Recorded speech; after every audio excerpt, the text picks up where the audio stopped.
Assalamualaikum warahmatullahi wabarakatuh. Selamat siang anak-anak semua. Semoga semua dalam keadaan sehat walafiat ya. Untuk absen nanti bisa di list di grup WA kita ya. Pertemuan kita kali ini kita akan membahas mengenai gizi seimbang bagi anak remaja dan dewasa. Minggu sebelumnya kita telah membahas gizi bagi ibu hamil dan bayi balita ya. Sekarang kita mengenai gizi remaja. Apa itu masa remaja? Masa remaja adalah merupakan secara gizinya merupakan saat-saat terjadinya perubahan cepat, growth spurt, baik dalam proses pertumbuhan fisik, kognitif maupun psikososialnya. Jadi banyak terjadi perubahan ya, baik itu secara fisik, secara kecerdasan, dan psikososial, secara sosialnya juga berubah. Pada masa remaja ini ada yang disebut dengan growth spurt, tumbuh cepat, yaitu masa growth kedua ini pada anak perempuan itu terjadi antara umur 10 sampai 12 tahun dan pada anak laki-laki pada umur 12 sampai 14 tahun.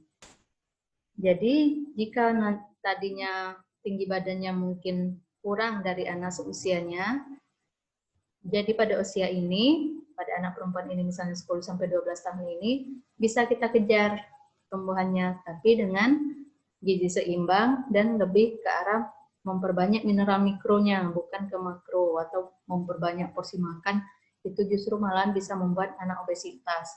Tapi secara gizi mikronya kita penuhi, vitamin, mineralnya, maka insya Allah bisa mencapai tinggi badan yang diharapkan, walaupun tidak terlalu banyak mungkin ya, tapi masih bisa dikejar pada usia ini, pada usia growth spurt kedua ini. Kemudian pada remaja ini juga terjadi kematangan seksual karena adanya kematangan fungsi endokrin. Fungsi endokrin ini itu, kelenjar endokrin itu merupakan kelenjar yang berada di otak,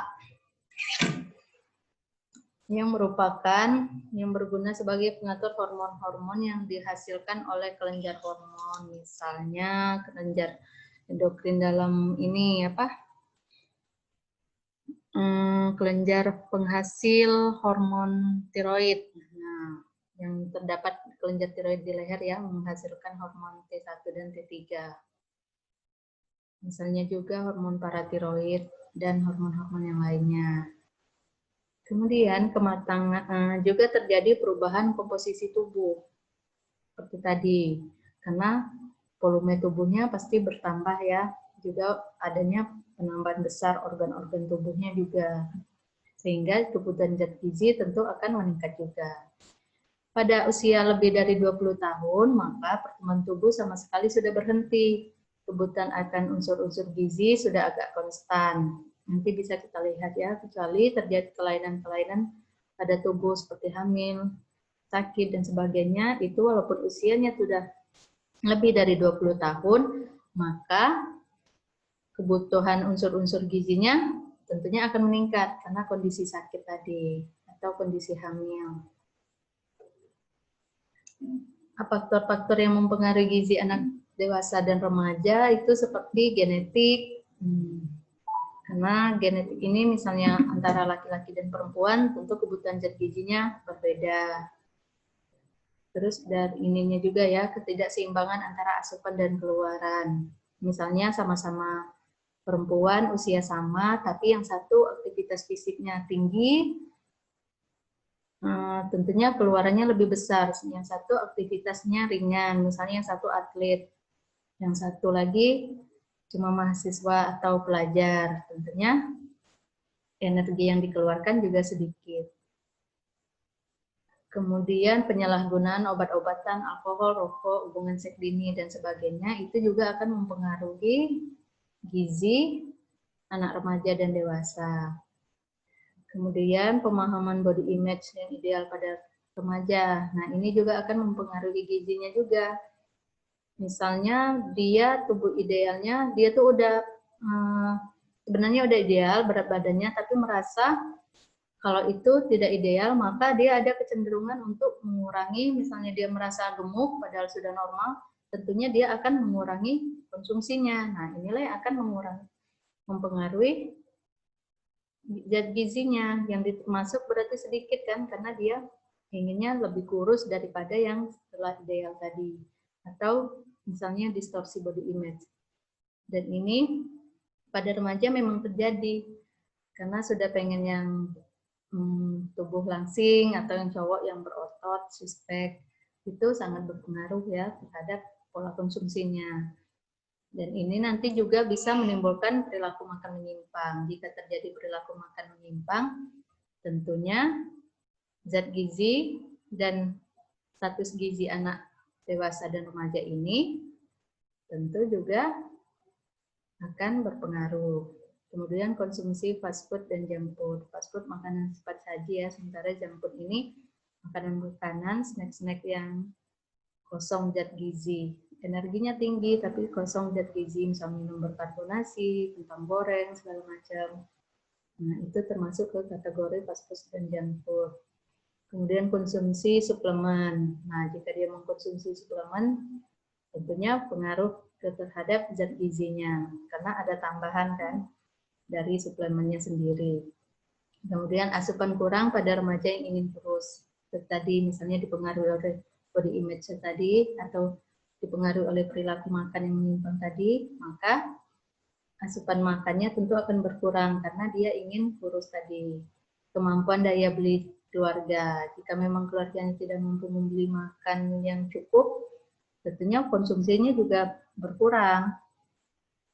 Kemudian pengetahuan tentang gizi. Kurangnya pengetahuan ini juga pengaruh. Karena ada kecenderungan untuk mengkonsumsi makanan yang rendah nilai gizi, dan konsumsi fast food junk food-nya juga bisa meningkat karena kurangnya pengetahuan tentang gizi. Dan anggapan kepala keluarga diutamakan dibandingkan anak dalam pemberian makan. Misalnya untuk makan yang enak didahulukan bapaknya, baru anak-anaknya. Sementara untuk kebutuhan gizi seimbang, untuk kebutuhan energi pada remaja 10-12 tahun, itu energinya sekitar 50-60 kilogram per kilogram berat badan per hari. Jadi misalnya berat badan kita 40, kita membutuhkan sekitar 2000 kalori per harinya. Ini dikali ya 50 kali 40 kilogram berat badan. Sementara pada usia 13-18 tahun dibutuhkan sekitar 40-50 kalori. Jadi di sini ada penurunan kebutuhan dari usia yang 10-12 dengan yang 13-18. Karena di sini usia 10-12 tadi ingat kita growth spurt kedua tadi ya, pertumbuhan cepat yang membutuhkan asupan energi yang juga lebih banyak. Kemudian ini juga akan mempengaruhi ke kegiatan sehari-hari maupun untuk proses metabolisme tubuh. Cara sederhana untuk mengetahui kecukupan energi dapat dilihat dari berat badan seseorang. Jadi kalau berat badannya udah berlebih, itu sudah ketahuan lah kalau dia sebenarnya cukupan energinya sudah terpenuhi, sehingga akhirnya disimpan dalam bentuk lemak dan menyebabkan berat badannya makin bertambah. Kebutuhan protein sekitar 50 gram per hari. Kemudian pada 13-15 tahun bisa meningkat sampai 57 gram per hari. Dan pada usia 16-18 tahun sekitar 55 gram per hari. Apabila asupan energi terbatas atau kurang, maka protein akan digunakan sebagai energi. Makanya ini kalau pada anak-anak harus terpenuhi ya energinya, karena kalau dari asupan energinya kurang, maka protein nanti akan digunakan sebagai energi. Sementara cadangan protein ini kan disimpannya dalam bentuk otot. Kalau dia digunakan untuk energi, tentunya ototnya akan mengecil. Itulah yang menyebabkan anak-anak jadi kesannya kurang gizi, menjadi kurus.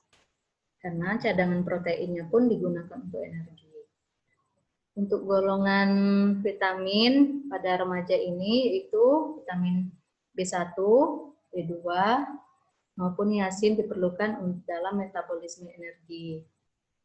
Nah, berarti pada remaja ini secara khusus ya vitamin B ini, B1 dan B2 serta niacin ini sangat diperlukan untuk metabolisme energi, karena energinya tadi terjadi peningkatan kan, berarti terjadi juga peningkatan untuk vitamin-vitamin B ini. Kemudian juga asam folat dan B12 untuk metabolisme asam nukleat, vitamin D untuk pertumbuhan kerangka tubuh. Pertambahan tulang tadi kan dipengaruhi oleh juga vitamin D, karena tadi juga ada peningkatan massa tulang ya, dia menjadi tinggi, komposisi tubuhnya bertambah. Di sini juga sangat berpengaruh vitamin D. Kemudian sangat berpengaruh juga vitamin A, C, dan E, ini untuk pertumbuhan sel dan jaringan baru agar terpelihara dengan baik.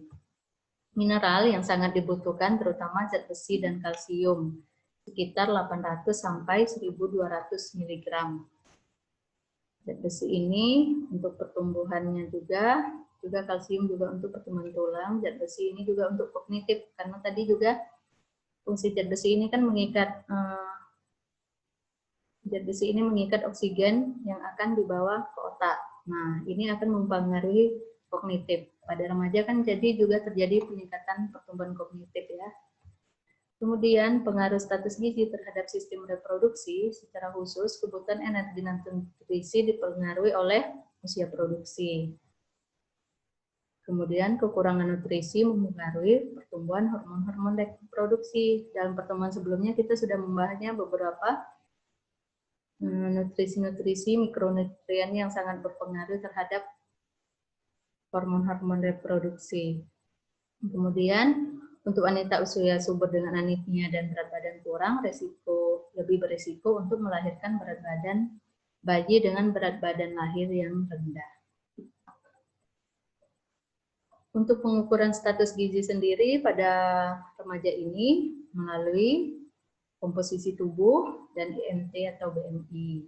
Untuk melalui komposisi tubuh bisa melalui penghitungan tebalan lemak dalam tubuh, skin fold, dan rasio tingkat perut pinggang. Nah, sering terjadi pada perempuan ini untuk deteksi penyakit jantung dan stroke.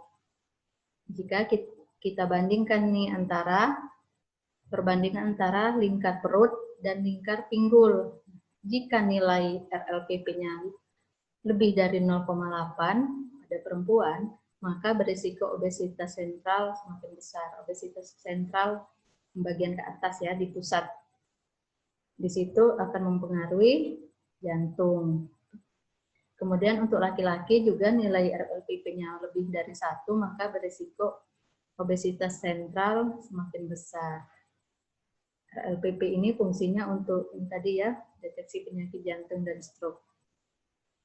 Sedangkan untuk IMT atau BMI, indeks massa tubuh atau body mass index, merupakan rasio dari berat badan per tinggi badan dalam kuadrat. Kategorinya IMT kurang dari 18,5 itu dikategorikan kurang, 18,5 sampai 25 itu termasuk kategori normal. Nanti kita masing-masing bisa ya menghitung berapa IMT kita dan masuk ke kategori mana. Karena nanti ini juga akan bisa untuk dasar penghitungan kebutuhan energi kita. Kemudian untuk IMT 25 sampai 30 itu ke kategori kelebihan, untuk IMT lebih dari 30 itu bisa masuk ke kategori obesitas. Nah, untuk pendidikan gizi yang perlu pada wanita remaja dan dewasa ini, pada wanita remaja dan dewasa itu, yaitu pesan-pesan gizi yang perlu kita sampaikan itu makanlah aneka ragam makanan, makanlah makanan untuk mencukupi kebutuhan energi, makanlah sumber karbohidrat, setengah dari kebutuhan energi, batasi konsumsi lemak dan minyak sampai dengan 1/4 dari kecukupan energi, gunakan garam yang berlium, makan makanan sumber zat besi, karena sangat berpengaruh ya, apalagi remaja putri yang juga setiap bulannya ada menstruasi, mengeluarkan darah gitu ya, jadi kemungkinan HB-nya juga bisa rendah. Kemudian berikan ASI saja pada bayi sampai umur 6 bulan dan tambahkan MPASI